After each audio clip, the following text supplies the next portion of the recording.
میرے عزیزو، آج کے دن کے لیے خداوند یسوع مسیح کا آپ سے بابرکت وعدہ خداوند کے زندہ پاک کلام میں سے پڑھیں گے۔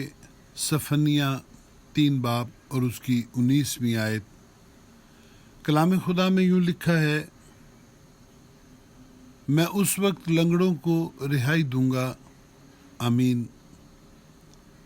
خداوند کی طرف سے آنے والے دنوں میں ہونے والے فضل کے بارے میں بنی اسرائیل کو دی جانے والی خوشخبری، کیونکہ موسیٰ کی شریعت میں گناہ کا کوئی حل موجود نہیں تھا اور پورے دل سے شریعت پر عمل کرنے والا بھی خداوند کی خدمت مستعدی سے نہیں کر سکتا تھا۔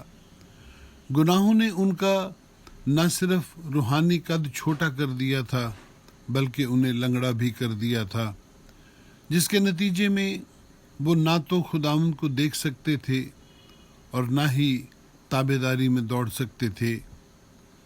لیکن جب خداوند یسوع مسیح اس دنیا میں آیا تو اس نے نہ صرف بنی نوع انسان کے گناہوں کی معافی کا بندوبست کیا بلکہ اس نے گناہ کی اس فطرت کا بھی خاتمہ کیا جس کے سبب سے انسان لنگڑا ہو جاتا اور تابعداری سے معذور رہتا ہے۔ لوکا کی انجیل ایک ایسے ہی مالدار لیکن ظالم شخص کا ذکر کرتی ہے۔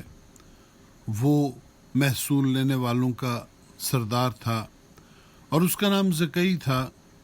اسے خداوند یسوع کو دیکھنے کی بڑی خواہش تھی لیکن دیکھ نہیں پاتا تھا کیونکہ اس کا قد چھوٹا تھا۔ پھر ایک دن وہ اس راستہ پر جہاں سے خداوند یسوع ہو کر جانے کو تھا، گولر کے ایک پیڑ پر چڑھا تاکہ خداوند یسوع کو دیکھ سکے۔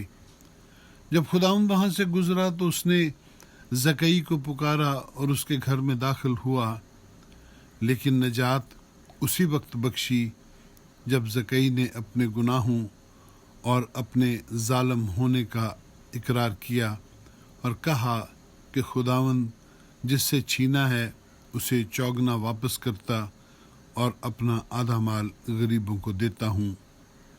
میرے عزیزو، خداوند یسوع نے صلیب پر اپنا خون بہا کر گناہ اور گناہ آلود فطرت کا خاتمہ کر دیا ہے۔ اب آپ کی راہ میں کوئی رکاوٹ نہیں۔ اب آپ لنگڑے نہیں رہے بلکہ خداوند کی خدمت، ستائش، شکر گزاری اور عبادت زیادہ مستعدی سے کر سکتے ہیں، کیونکہ خداوند نے آپ کو تقویت دی ہے۔ اب آپ زوراور ہیں۔ آمین ثم آمین۔ خداوند آپ کو برکت بخشے۔